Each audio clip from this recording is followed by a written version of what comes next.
Benita Anguinée, la première magicienne. On dit souvent qu'il y a peu ou pas de femmes magiciennes. Benita Anguinée est le contre-exemple parfait.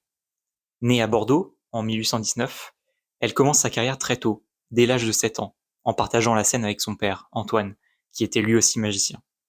Très vite, elle prend son indépendance et elle commence à présenter seule ses premiers spectacles.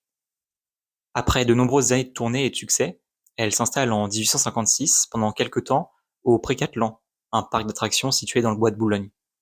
Elle a le privilège d'avoir son propre théâtre où elle donne des séances de magie.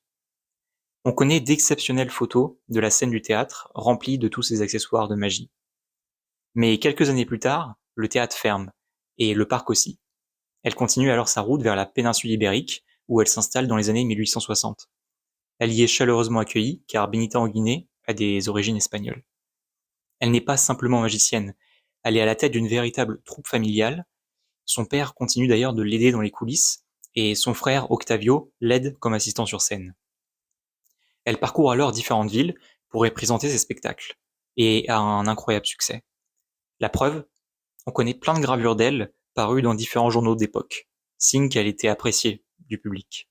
Benita Anguinée décède en 1887, après une carrière d'une durée exceptionnelle. Elle est la preuve qu'une femme peut réussir dans le domaine de la magie.